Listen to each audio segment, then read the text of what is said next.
শুয়ে থাকলে তো হবে না। এক হও, জিহাদ করো। বিশ্বের মুসলিম লজ্জাতে বা বড় লোকি দেয় কেউ হাত উঁচুয়ারেন না, এরম আছেন নাকি? এই হাত গুনাহ হচ্ছে, ফেরেশতারা গুনতিছে। এই হাতের ভিডিও হচ্ছে, কিয়ামতে নবীর কাছে এই ছবি দেওয়া হবে। এই জিহাদের প্রেরণা নিয়ে যারা আছেন তাদেরকে জান্নাতে দেওয়া হবে। বিশ্বের মুসলিম এক হও, জিহাদ করো। ইহুদিদের দালালরা, জো বাইডেনের চেলারা, নেতানিয়াহুর দুই গালে, খ্রিস্টানদের আস্তানা, ইহুদিদের আস্তানা। নারায়ে তাকবীর। প্রত্যেক জাতি ধর্ম, দুনিয়ায় অনেক ধর্মে ধর্মাবলম্বী মানুষ আছে, আবার লক্ষ লক্ষ কোটি কোটি মানুষ আছে যারা ধর্ম বলতে কিছু জানে না। ধর্ম কাকে বলে, ধর্ম কি জিনিস এ তারা জানে না। সামাজিকভাবে তারা আত্মীয় স্বজনের একটা বন্ধন নিয়ে চলে। ওই আত্মীয়তা বন্ধন নিজেদের আনন্দ বিনোদন ঠিক রাখার জন্য তাদের পূর্বপুরুষ কিছু নীতিমালা তৈরি করে রেখে গেছে, তার উপরে তারা চলাফেরা করে। সেভাবে তাদের বিবাহ শাদী হয়, বিবাহ শাদী ভঙ্গ হয়। ওটা কোনো ধর্মীয় দিক দিয়ে নয়, ওটা কোনো শরীয়ত সম্মত কিছু না। বাকি যারা ধর্ম বলে কিছু মানে, যেমন প্রথম আমরা মুসলমান, অমুসলমানদের মধ্যে হিন্দু, বৌদ্ধ, খ্রিস্টান, ইহুদি, উল্লেখযোগ্য এই কয়টা ধর্ম। এদের প্রত্যেকেরই ধর্মগ্রন্থ আছে। এরা কেউরে না কেউরে সৃষ্টিকর্তা বলে মানে এবং তার উপাসনা ইবাদত বন্দেগী করে। আর প্রত্যেকেরই দেখছি যার যার ইবাদতটা সামান্য কিছু বিধিবিধানের মধ্যেই সীমাবদ্ধ। হিন্দু ভাইদের ইবাদত বন্দেগী সিজনালি 12 মাসে 13টা পূজা করলেই তাদের যথেষ্ট। দৈনন্দিন সামান্য কিছু তারা দুনিয়ামুখী, দুনিয়ার কোনো কাজ করতে গেলে সেখানে তারা দুনিয়ার দিক দিয়ে কোনো দেবদেবীকে কিছুক্ষণের জন্য স্মরণ করে কাজে হাত দেয়। দোকান খোলে, মোম জ্বালায়, আগরবাতি জ্বালায়, একটু কুর্নিশ করে, এ পর্যন্ত তাদের ইবাদত শেষ।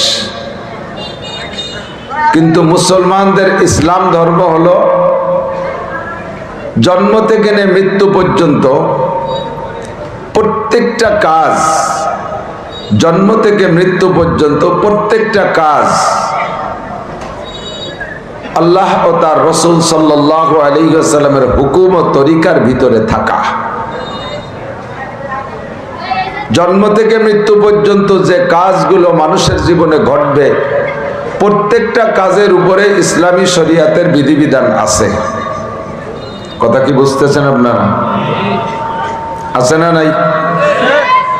আমার কোনো একটা কাজ মন চাহি নাই, সব জায়গার ভিতরে রব চাহি একটা বিধান আছে। আছে না নাই? সন্তান জন্ম দেবেন, তার আরো আগের থেকে বিবাহ পদ্ধতির থেকে শুরু করে বিবাহের যত ফাংশন আছে সব জায়গা নবী পাক সাল্লাল্লাহু আলাইহি ওয়াসাল্লামের দেওয়া আদর্শ আছে না নাই? স্বামী স্ত্রী খোঁজ গল্প করবেন, সেখানে আনন্দ উল্লাস করবেন, তার মধ্যে আল্লাহর নবীর তরিকা আছে। বাচ্চা জন্ম দেবেন, সেখানে আল্লাহর নবীর আদর্শ আছে। জন্মের পর থেকে নিয়ে বাচ্চাকে কিভাবে লালন পালন করবেন, কখন কি করবেন না করবেন, সর্বক্ষেত্রে আল্লাহর হুকুম আর নবীর তরিকা ওর মধ্যে লুকায়িত আছে। আমাদের ইবাদত সিজনালি না। প্যান্ডেলটা করার দরকার ছিল হলো স্টেজটা ওখানে। মানুষ যেই আসতেছে সে আইছে দরজার কাছে, গেটের কাছে অল্প 2-4 কদম মাইরেই বসে পড়তেছে। আপনাদের এলাকায় নৌকা আছে না? নৌকা বর্ষাকালে নৌকা ব্যবহার করেন নাকি? এখন আগে তো ছিল, এখন কমপক্ষে নদী পার হইতে গেলে তো দেখেন নৌকায় যদি এক সাইডে লোক বেশি হয়, মাঝি বাইয়ে স্বাদ পায় না। কয় ফেয়ার বাঙ্গায় বসেন, এ পাশাতে কয়জন ওই ধারে যান। এটাও একটা নৌকা, আমরা মাঝির দায়িত্বে এই নৌকা বাই। এ জায়গাও যদি একদিক হয়, দেখেন এই পাশের দিক কয়জন, এদিকে আমার নজরই যাচ্ছে না, এদিক লোক বেশি দিয়ে এদিক তাকায় তাকায় কথা করছে। নতুন যারা আসবেন তাদেরকে স্থানীয়রা, মাদ্রাসা আহলে মাদ্রাসা ছাত্ররা, ভলেন্টিয়াররা এদিকে সরাই নিয়ে আসেন। আর যুবক যারা আছে, তোমাদের যদি শক্তি থাকে তাহলে একটু ওঠো, আর যদি যুবকরা বুড়ো হয়ে যাও তাহলে আর ওখানে তো ওঠার দরকার নেই। যুবকরা যদি দুর্বল হয়ে থাকো, গায়ে বল থাকলে যুবকরা একটু উঠে দাঁড়ে আসতে হবে। আসো আসো, উঠে আসো, একটু সমান করে বসেন।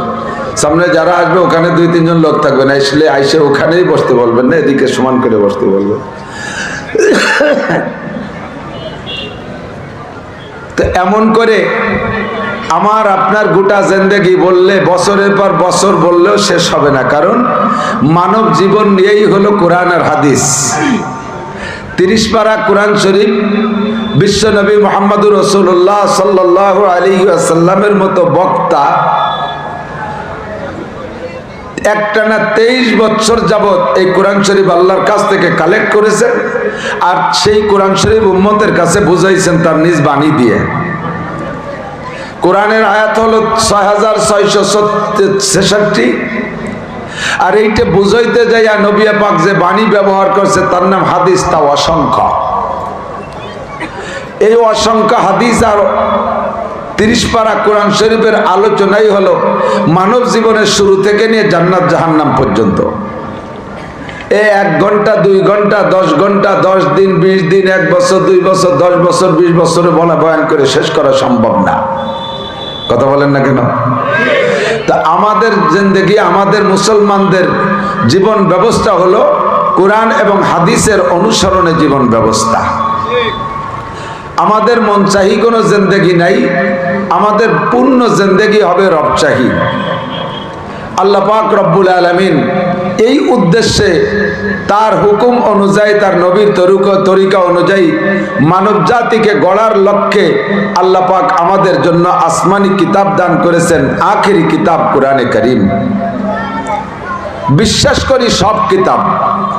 তৌরাত সত্য, বলেন তৌরাত সত্য, ইনজিলও সত্য, জবুরও সত্য, আগে পরের আরো নবীদের কাছে যত আসমানি কিতাব আসছে সব মিলাইয়া বলা হয় 104 খানা। সব কিতাব সত্য, যা আমরা ইমানে মুফাসসালের ভিতরে কলেমা পড়ে স্বীকার করেছি। আমানতু বিল্লাহি ওয়া মালাইকাতিহি ওয়া কুতুবিহি ওয়া রুসুলিহি ওয়াল ইয়াউমিল আখিরি ওয়াল কদরি খাইরিহি ওয়া শাররিহি মিনাল্লাহি তাআলা ওয়াল বাসি বাদাল মাউত। আমি বিশ্বাস করি আল্লাহর উপরে। আল্লাহ আছে না নাই? বলেন আমানতু বিল্লাহ। বিশ্বাস করি আমি আল্লাহকে, মালাইকাতিহি, ফেরেশতা আছে ফেরেশতাদেরকে বিশ্বাস করি, ওয়া কুতুবিহি, সমস্ত আসমানি কিতাব আমি বিশ্বাস করি, ওয়া রুসুলিহি, সমস্ত নবী রাসূলদেরকে বিশ্বাস করি। আদম আলাইহিস সালাম থেকে নিয়ে ঈসা আলাইহিস সালাতু ওয়াস সালাম পর্যন্ত যত নবী রাসূল এসে চলে গেছেন সকলেই সত্য ছিলেন। সব নবী রাসূলরা হক, আমি তাদের প্রতি বিশ্বাস রাখি। তবে শেষ নবী মুহাম্মদুর রাসূলুল্লাহ সাল্লাল্লাহু আলাইহি ওয়াসাল্লাম, আমার আল্লাহ বলেন মা কানা মুহাম্মাদুন আবা আহাদিম মির রিজালিকুম ওয়ালাকির রাসূলুল্লাহি ওয়া খাতামান নাবিয়িন। মুহাম্মাদুর রাসূলুল্লাহ তোমাদের কোন পুরুষের আব্বা না। কথা বলেন, কোন মানুষের, কোন পুরুষের আব্বা না। আমার নবীকে আল্লাহ পাক রব্বুল আলামিন নবী সম্পর্কে বললেন, হে আমার সাহাবায়ে কেরাম, তোমরা আমার নবীকে আব্বা বলে ডাকবা না। নবীর মাত্র 4টি কন্যা সন্তান, 3টে পুত্র সন্তান শিশুকালে চলে গেছে, আর 4টি কন্যা সন্তান আছে, তারাই আব্বা বলে ডাকবে। বাকি যত মানুষ তোমরা নবীর উম্মত হইবা, তাকে ডাকবা কি কইয়া? ইয়া রাসূলুল্লাহ, ইয়া নবী আল্লাহ, ওয়ালাকির রাসূলুল্লাহি ওয়া খাতামান নাবিয়িন। হকে একটু খেয়াল রাখেন, আমার দিক তাকান। আমার নবীর চাইতে বড় পীর আছে? আসবে? আর সরমুনের পিছাবো না। আমার নবীর চেয়ে বড় পীর আসেও নাই, আসবেও না। সেই নবী এত বড় পীর হওয়ার পরে ওই নবীরে যদি আব্বা কইতে আল্লাহ নিষেধ করলেন, তাহলে আমাদের এই জামানায় যে পীর আছে, এই পীরকে মুরিদরা পীর সাহেবরা যে পীর আব্বা কয়, এটা কি ঠিক হবে? পীর সাহেবের বউরে পীর মা কয়, এটা কি ঠিক হবে? তাহলে এই যারা কইতেছেন তারা ঠিক আছেন না ভুলের পর? তারা ভুলের পর আছে না? ওয়ালাকির রাসূলুল্লাহ কি, আরে এই জায়গা যাই আরো ঝামেলা করে, কারণ এক বাপের ছেলে মেয়ে এদের মধ্যে তার পর্দা লাগে না। আপন ভাই বোন পর্দা লাগে নাকি? বাপের ছেলে মেয়ে ভাই বোন পর্দা লাগে না। ছোট থাকলে দুই ভাই বোন এক জায়গা ঘুমোতেও পারে। পীর সাহেবরে আব্বা কইয়া পীরের কাছে মুরিদ হইয়া মুরিদরা ভাই বোন সাজে, পীর আব্বা। আর ভাই বোনের মধ্যে পর্দা নাই, কাজে ওই পীরের কাছে মুরিদ হলি পীরের যত মুরিদ আছে সব বেপর্দার সাথে এক জায়গা বসতে পারবেন, জিকির ফিকির করতে পারবেন, লাফালাফি কোদাকুদি করতে পারবেন। আরো সাথে সাথে গান গায়, মনের পর্দা বড় পর্দা, পর্দা উঠা দো। একটু মাঝখানে একটা কাপড়টা নাই, ওই ধারে পুরুষ এই ধারে মহিলা বসছে। কিছুক্ষণ জিকিরের মধ্যে যে কয় মনের পর্দা বড় পর্দা, পর্দা উঠা দো, দেশে পর্দা উঠাইয়া। এরপরে জিকির আলো রাতের বেলা বাতি জ্বালানো, কয় মনের পর্দা বড়, মনের বাতি বড় বাতি, বাতি নিবা দো, দেশে বাতিও নিবে। এরপর একটু আর কলাম না। মা কানা মুহাম্মাদুন আবা আহাদিম মির রিজালিকুম, মুহাম্মাদুর রাসূলুল্লাহ তোমাদের কোন পুরুষের আব্বা নয়, ওয়ালাকির রাসূলুল্লাহ তিনি হলেন আল্লাহর রাসূল, ওয়া খাতামান নবিয়্যিন সমস্ত নবীদের মোহর, সমস্ত নবীদের খাতাম, তারপরে আর কোন নবী আসবে না। আমার নবী বলেন আনা খাতামুন নবিয়্যিন লা নবিয়্যা বাদি, আমি হলাম শেষ নবী, আমার পরে কোন নবী আসবে না। যদি আমার নবীর পরে কেউ নবুয়তি দাবি করে, ওই লোকটা মুমিন না কাফের? জোর হলো না? তারে যারা কাফের না বলবে তারাও কাফের।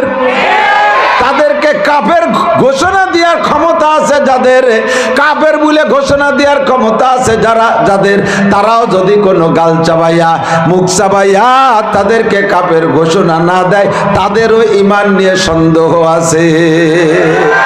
নিশ্চিন্তায় নির্দ্বিধায় আমরা বলতে পারি গোলাম আহমদ কাদিয়ানী নবী না। আগে চলে গেছে সুতাইহা, তুলাইহা, আসওয়াদে আনাসি, মুসাইলামাতুল কাযযাব, এরাও নবুয়তি দাবি করেছে। তৎকালীন মুসলমানরা তাদেরকে তরবারির আঘাতে জাহান্নামে পাঠিয়ে দিয়েছে। আর এই গোলাম আহমদ কাদিয়ানী এমন সময় নবুয়তি দাবি করেছে যে সময় তরবারির যুদ্ধ নাই, এ সময় আছে আগ্নেয়াস্ত্র। এই সময় মুসলমানদের হাতে আগ্নেয়াস্ত্র নাই। আল্লাহ পাক নিজেই তার বিচার করেছে, ওরে পায়খানার মধ্যে ফেলাইয়া পচা পায়খানা খাওয়াইয়া মারছে। কোন নবীর এমন অপমানজনক মৃত্যু হয় নাই, কোন নবীর অপমানজনক মৃত্যু হয় নাই। কাফেররা শহীদ করে দেশে জবাই করে শাহাদাতের মর্যাদা নিয়ে গেছে, কিন্তু অপমানজনক মৃত্যু কোন নবীর হয় নাই। এই কাদিয়ানী গোলাম আহমদ কাদিয়ানীর অপমানজনক মৃত্যু হয়েছে। আল্লাহ সব নবীকে মানি, শেষ নবী মুহাম্মদুর রাসূলুল্লাহ, সব কিতাব বিশ্বাস করি। শেষ কিতাব কিয়ামত পর্যন্তর জন্য একমাত্র কিতাব কি? আল কোরআন। জোরে বলেন কি? কোরআনই আমার জিন্দেগির সাথী। আল্লাহর নবী বলেন মান জাআলাল কুরআনা আমামাহু কাদাহু ইলাল জান্নাহ। এই মান জাআলাল কুরআনা আমামাহু কাদাহু ইলাল জান্নাহ।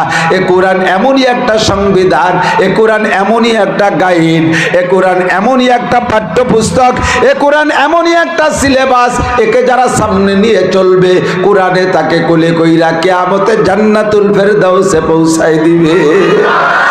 দুঃখের বিষয় ওমান জালাল কুরআনা কলবা যারাহু যাহরিহি, আর যেই ব্যক্তি কোরআনের সাথে বেয়াদবি কইরা কোরআন পড়বে না, কোরআনের সব কাজে পিছিয়ে রাখবে, দুনিয়াকে সামনে রাখবে, কোরআনের পিছিয়ে রাখবে, কোরআনের জন্য সময় বরাদ্দ কম দেবে, দুনিয়ার সব কাজের জন্য সময় বরাদ্দ বেশি দেবে, জেনারেল পড়ার জন্য 20 বছর সময় ব্যবহার করবে, লক্ষ লক্ষ কোটি কোটি টাকা খরচ করতে রাজি, আল্লাহর কোরআন পড়তে জন্য সময় দিতে রাজি না। সপ্তাহে মাত্র শুক্রবারে 1 ঘন্টা কোরআনের মাস্টারের জন্য, শিক্ষকের জন্য বেতন মাত্র 500 টাকা। ম্যাট্রিক পাস করলে 5 মণ জিলাপি, গোল্ডেন প্লাস পাইলে 5 মণ সমসম বরাদ্দ। আর করে সন্তানে যেদিন কোরআন হাতে নেয়, কোরআন পড়া শেখে, সেদিন মাত্র 20 টাকা দামের 1 প্যাকেট স্টার বিস্কুট,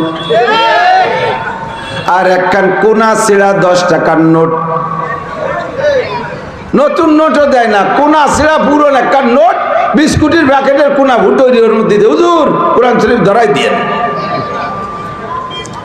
ছেলে যেদিন হাফেজ হয়, আব্বা সেদিন স্টেজে আসে না। ছেলে যেদিন মাট্রিকে গোল্ডেন প্লাস পায়, স্কুলে যেদিন রেজাল্ট প্রকাশ করা হয়, আনুষ্ঠানিকভাবে সেদিন বাপ 2-5 মণ মিষ্টি নিয়ে যায়, আলাদা আনন্দের সাথে যায়।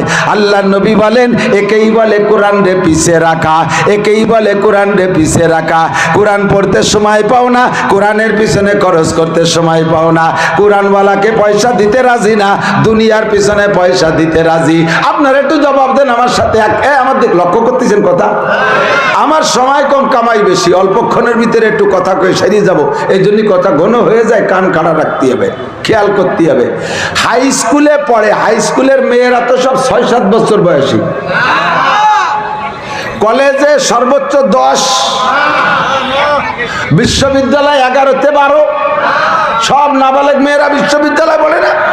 বিশ্ববিদ্যালয় ভর্তি লাস্টে যাইয়া বেরোয় আসার আগে, বেরোয় আসার সময় তার যে বয়স হয়, তার সময় মতো বিয়ে দিলে ওই বয়সে সে নানি হয়ে যেত, ঠিক না? 32, 33, 35 হয়ে যায়, বিয়ের এনার্জি শেষ। তারপরে তারাই কয় না আমরা এখন আর বিয়ে করবো না। আগে ছেলেরা বিয়ে করতো, মেয়েরা বিয়ে বসতো, আর এখন ভর্তি বুড়ো হয়ে যায়, সেটা মেয়েরা কয় আমরা বিয়ে করবো না।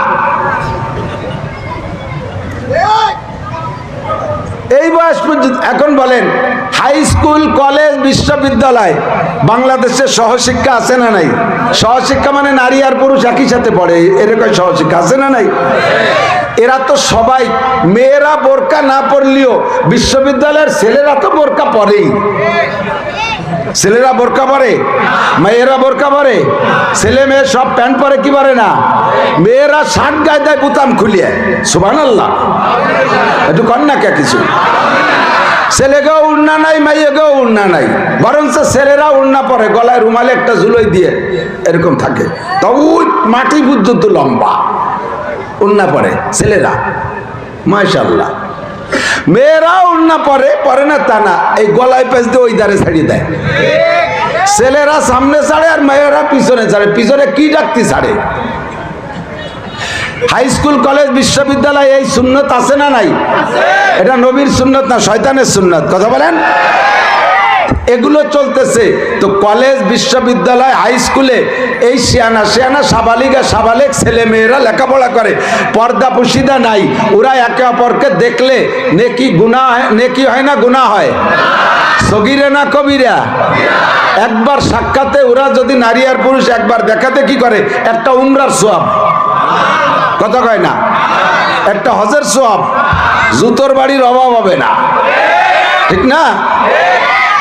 এই সব প্রতিষ্ঠান আপনারাই বলতেছেন ওখানে এভাবে চলাফেরা করে, আর তাতে গুনাহ হয়, এবং তা কবিরা গুনাহ হয়, এবং তা জিনার গুনাহ হয়, এবং তা জিনার গুনাহ হয়, এবং প্র্যাকটিক্যালও জিনা অহরহ হয় কি হয় না? অবিরাম হইতে তালে আছে। সেই জায়গা পয়সা খরচ করতে পারলে ক্রেডিট ঝাড়ে, কলার ঝাড়ে। আমি কলেজ করেছি, বিশ্ববিদ্যালয় করেছি, আমি এটা করেছি, ওটা করেছি, আমি এ করেছি, ওখানে ফ্যাসিলিটি বিল্ডিং দিছি। আল্লাহ বাঁচাইলে ওই বিল্ডিং আর ওই জায়গা লেখাপড়া, ওই সহশিক্ষা যতদিন দুনিয়ায় থাকবে, তোমার পূর্বপুরুষ থেকে থেকে নিয়া কুতুবার পরবর্তী পুরুষ তুমি থেকে নিয়া কিয়ামত পর্যন্ত যারা এই কাজে সমর্থনে থাকবে সকলের আমলনামায় জিনার গুনাহ, লক্ষ লক্ষ জিনার গুনাহ অবিরাম যাইতে থাকবে। এর জন্য মুনাজাত করা লাগবে না যে আল্লাহ এবার যে গুনাহ কটা হয়েছে ওই কটা আমার আমলনামায় দিয়ে দিও, এ কোয়া লাগবে না, এমনি বিকাশ হতে থাকবে। বিকাশ আরো নতুন হয়েছে তো রকেট গতিতে চলে যায়, রকেট রকেট রকেট, একটু দেরি হবে না। আল্লাহ, মাদ্রাসার ভিতরে এই জায়গা মহিলা আছে নাকি? বেপরদার কোনো বালাই আছে? সব ছেলেরা, গুনার কোনো কারবার নাই। এরা নামাজ পড়ে, রোজা রাখে, টুপি পরে, পাগড়ি পরে, জুব্বা পরে, দস্তারখান বিছিয়ে খানা খায়, জামাতে নামাজ পড়ে, কোরআন পড়ে, তাহাজ্জুদ পড়ে, ইশরাক পড়ে, আবিন পড়ে, সাস পড়ে, জিকির করে, ফিকির করে, আদব লিহাজ মেনে চলে, মেসওয়াক করে, ঢিলা ব্যবহার করে, সব সুন্নতের পর আমল করে। এ জায়গা গুনার কোনো বালাই নাই, এ জায়গা নেকি আর নেকি। কথা বলেন ঠিক না? এ জায়গা ও জায়গা যা দেবেন তা দিয়ে জীবন ভরে নেকি পাবেন, আর এ জায়গা যা দেবেন তা দিয়ে জীবন ভরে গুনাহ পাবেন। ওখানে যা দেবেন জীবন ভরে গুনাহ পাবেন, এখানে যা দেবেন জীবন ভরে নেকি পাবেন। এরপরও মানুষ ওইটাকে প্রাধান্য দিয়ে যাচ্ছে। আল্লাহ পাক বড় আফসোসের সাথে বলেন, বাল তুসিরুনাল হায়াতাদ দুনিয়া কদ আফলাহা মান তাযাক্কা ওয়া যাকারা ইসমা রাব্বিহি ফাসাল্লা বাল তুসিরুনাল হায়াতাদ দুনিয়া ওয়াল আখিরাতু খায়রু ওয়া আবকা। হে দুনিয়ার মানুষ, তোমরা এত কিছু বোঝার পরে দেখে শুনে বুঝে শুনেও তোমরা দুনিয়াকে প্রাধান্য দিচ্ছ, দুনিয়াকে প্রাধান্য দিচ্ছ। এটাই হলো কিয়ামতের আলামত। নবী পাক 15টা কিয়ামতের আলামত বলেছেন, তার মধ্যে একটা হলো অতুল্লিমা লিগাইরিদ্দিন। মুসলমানে যখন দিনের উপরে দুনিয়াকে প্রাধান্য দেবে, অতুল্লিমা লিগাইরিদ্দিন। ইংরেজি পড়তে পারলে ছেলেটা বাহাবা, ইংলিশে অবিরাম কথা বলতে পারলে সেইটা বড় বাহা পায়। যে ছেলেটা হাফেজ আলেম হয় তার জন্য কোনো প্রশংসা নাই। দুনিয়াকে আগে রাখো আর দিনকে পিছে রাখো, এইটাই হলো তোমাদের কপাল পোড়ার কারণ।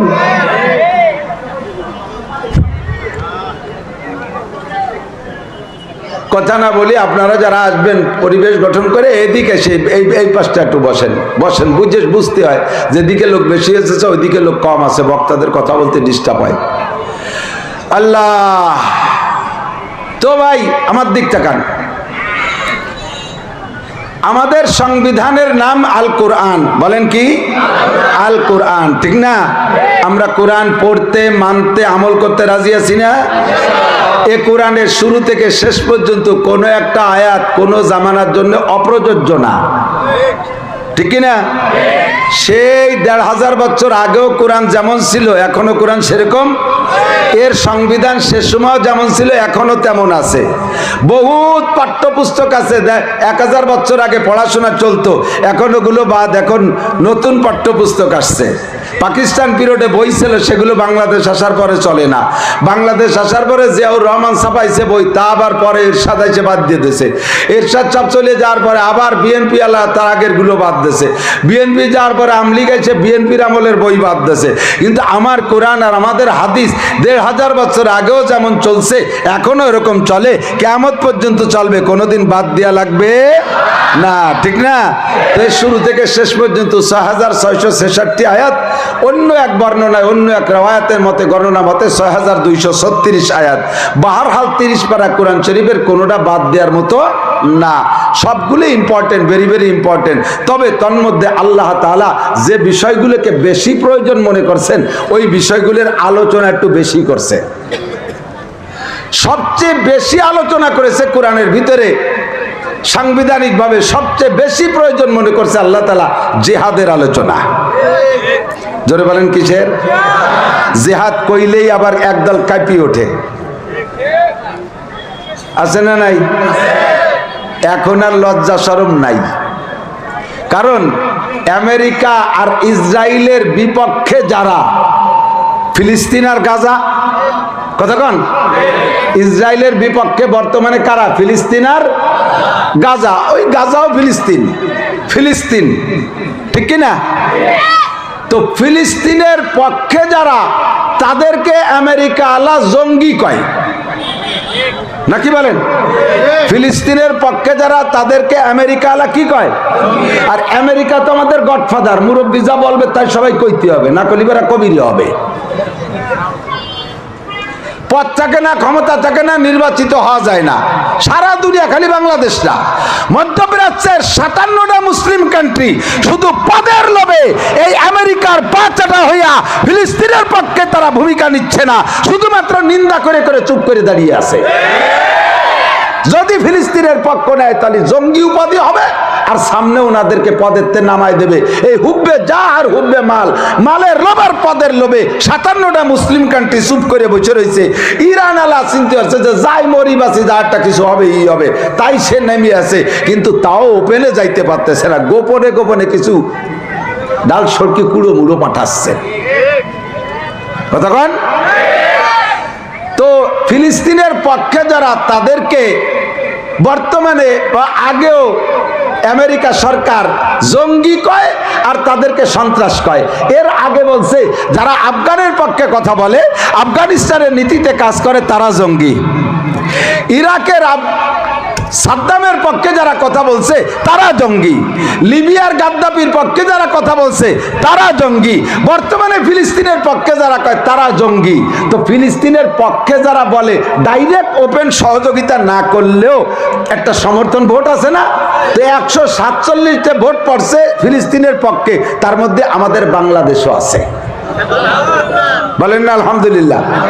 তাহলে বাংলাদেশ সরকারও বর্তমানে ফিলিস্তিনের পক্ষে, আর ফিলিস্তিনের পক্ষে যে সে জঙ্গি, ফিলিস্তিনের পক্ষে যে সে, অতএব বাংলাদেশ সরকারও।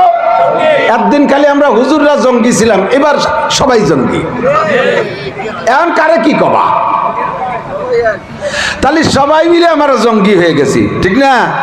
কোনো ভয় নাই।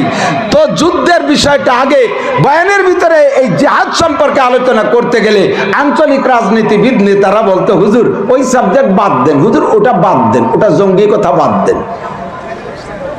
যদি কেউ বলে এই জিহাদের কথা বাদ দেন, তাহলে সে কি বলে জানেন? সে বলে যে কোরআন শরীফের থেকে 682টা আয়াতরে বাদ দেন।